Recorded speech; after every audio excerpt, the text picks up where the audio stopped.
अमेरिकी राजनीति और टेक जगत की दो बड़ी हस्तियां डोनाल्ड ट्रंप और एलन मस्क अब आमने सामने हैं और इस बार लड़ाई किसी बिजनेस डील की नहीं बल्कि सत्ता और विचारधारा की है। कभी व्हाइट हाउस के दरवाजे तक मस्क के लिए खुले थे, अब ट्रंप ने उन पर ताला जड़ दिया है। एयरफोर्स वन में बैठे ट्रंप ने जैसे एलन मस्क को राजनीतिक ब्लॉक कर दिया।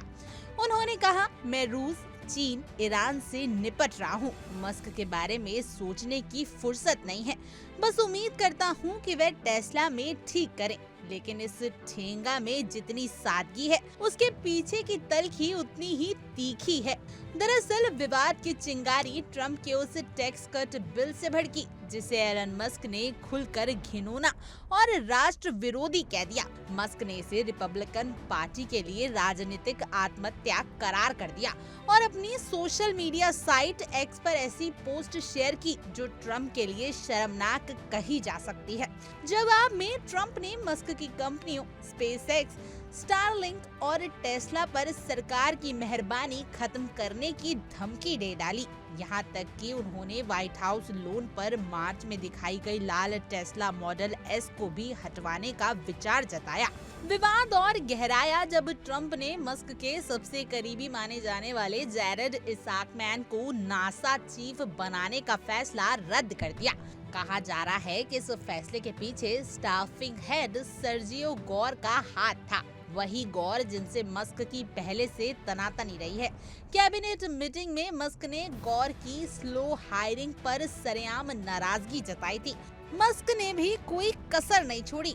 ट्रंप पर जेफरी एस्टीन के केस से जुड़े रिकॉर्ड छिपाने का आरोप लगाया और कहा कि ट्रंप के टैरिफ से अमेरिका मंदी की ओर बढ़ रहा है।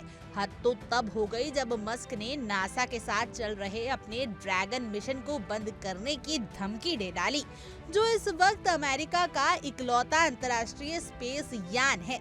हालांकि कुछ घंटों बाद मस्क बैकफुट पर आ गए।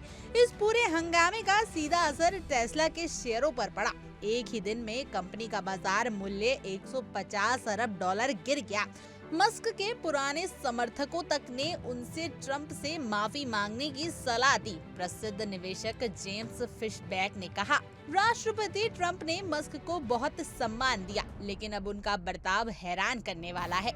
लेकिन मस्क यहाँ रुकने को तैयार नहीं। उन्होंने अमेरिका में एक नई राजनीतिक पार्टी की वकालत की है जो उन 80% आम लोगों की आवाज बने जो लेफ्ट और राइट दोनों से परेशान हैं। यानी मस्क अब खुद को किसी एक धड़े में नहीं बांधना चाहते। वे राजनीतिक मिडिल क्लास की क्रांति लाना चाहते हैं।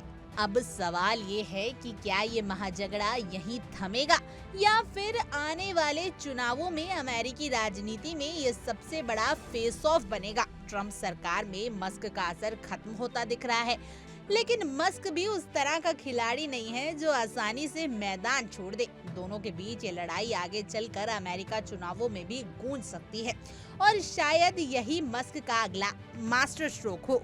Bureau report, India daily.